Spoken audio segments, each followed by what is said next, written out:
Hi, I'm David Green, lead mechanic with Calais Fire and Rescue.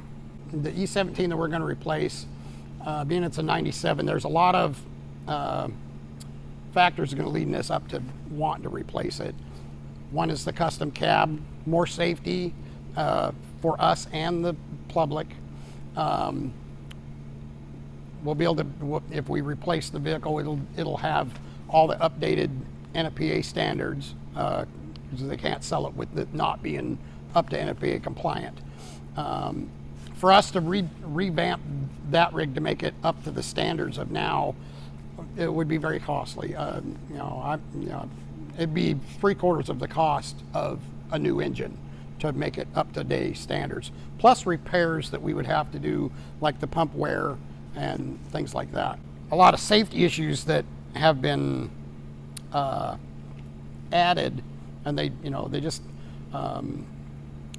updated it, I think last year, where you have to have airbags in case of a rollover. The vehicle needs to have red seat belts. It needs to have seatbelt alarms, so if somebody's not buckled into the seatbelt, the driver knows. Safety reflection on the rear, and I believe the doors, if they're open, any door that's open, which we don't have now, and lighting.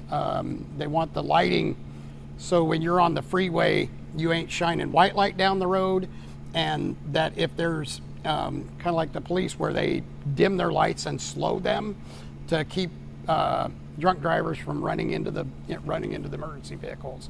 It's all come in the new standards for the NFPA. As vehicles get older, things wear and break down. Here at Calais 2, we try to follow NFPA requirements, and one of the requirements is after a vehicle gets to be 25 years old, it either needs to be refurbished or brought up to NFPA standards at that point. It's wearing. You can see, there's a gradual wear in it from then to now.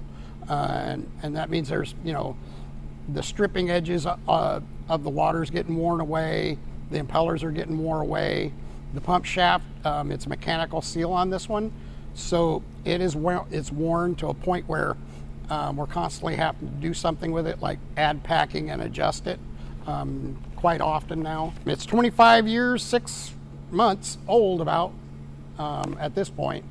And if we ordered it today, the lead time is going to be about 18 months to 20 months now. And the longer we wait, that gap is going to get wider and wider for a new engine.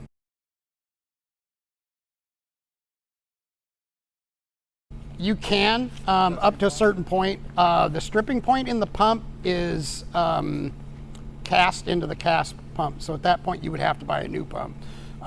That would be big dollars. We're, $50,000, $60,000 at least, just for the bare pump. To rebuild the pump, minus replacing the casting, it's about $10,000 in parts and probably another $10,000 in labor. That's pretty labor intensive to tear apart. And that's just the pump. That's not counting the pump transmission.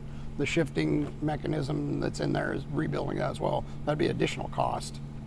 We do have some ambulances and some brush rigs that are going to need to be replaced.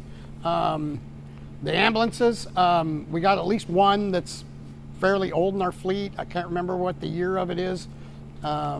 It also has a 6-liter in it, so it's probably like a 2006. It's got quite a few miles on it, but not as much as the other ones, simply because it was a backup and it's been in that position for a while. Part of that was due to the 6-liter problems and trying to preserve the box on the back for a remount. That's kind of our hope to redo with that. The things they're going to do in the remount: fix all the door hinges, replace them, the door latches, the things that wear on the box is what they're going to basically redo.